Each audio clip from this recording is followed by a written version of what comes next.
It's a really small step for the society, but I think it will be a big step for spectroscopy. I studied at Purdue where Neil Armstrong went there.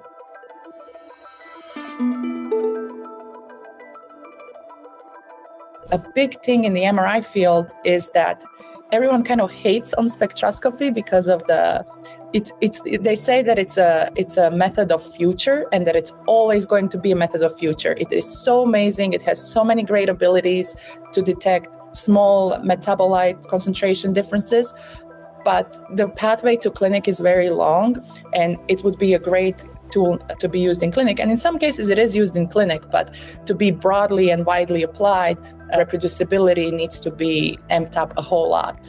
Of course, if our research cannot be reproduced, it's not going to move to clinic. And I know a lot of researchers don't really bother too much about the clinic, but the ultimate goal is to all of this biomedical engineering that we're developing and using to bring to patients, to bring to someone that can actually use it and have a benefit of it. Everyone in the field agrees that it needs to be done, and there was a consensus paper written on what to do, but not really how to do it. And our project is kind of a puzzle piece on how to do this reporting.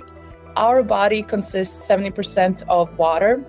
So we have protons in our body. And when we're using MRI scanner, we place these protons inside a magnet, and they're all over the place. Once you apply magnetic field, they apply either parallel or anti-parallel to magnetic field.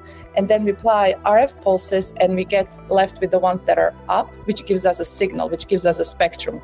So different metabolites resonate at the different frequencies, and that's what we get back, and that's how we can quantify them.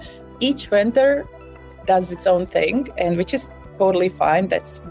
Each has its benefits or advantages and disadvantages, but each vendor does a naming of specific parameters in a different way. So it is hard to compare those parameters across vendors. Due to these differences in vendors and reporting standards, it's hard to conduct meta-analysis, and it's hard to conduct multi-site studies and have very reproducible data, because even small changes in some of the acquisition parameters can affect the results. So the change in results you're seeing might be driven by parameters instead of neurological disorder or a disease that you're looking into. So everyone knew that there was a problem, but it's so tedious to do it. It's time consuming. And every time there is a paper published, this table is required. And a lot of editors, especially spectroscopists in the field, will require this table, but no one's spent time on formatting it or making a tool or filling it. So I mentioned in my proposal that this paper that requires these method sections or this table has been cited 100 and something times since it has been published in 2021, but only about 40 papers have implemented the table. The rest have just cited it and moved on, which is obviously not a way to go if we want to have reproducible studies or if we want to do meta-analyses. We had a hackathon right before the International Conference for Magnetic Resonance in Medicine. And during that hackathon, I came up with this idea to make a tool that you just drop a raw file and it makes this reporting standard table for you. So for example, for GE system, it's called P file.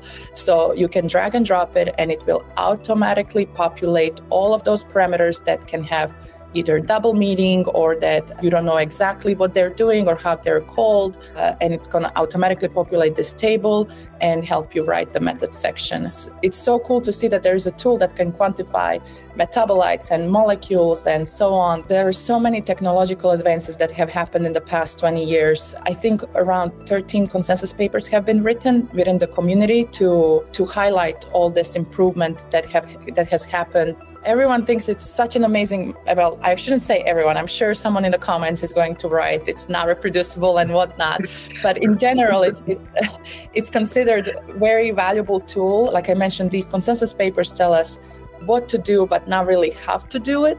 So our tool is a response to one of the consensus papers on how to do it. And actually the first author of the consensus paper that I'm mentioning is part of our team. He's helping us, obviously, making sure that everything is up to standard and that senior professors see benefit in it, and obviously integrating it into the field. I think it's important to have someone established on your team to validate everything you're doing and to also help you disseminate that tool across. What I really like about this project is that trainees, postdocs, took a problem that senior researchers or senior professors have, and we are creating a tool together. So the team consists of 4 postdocs and 1 PhD student.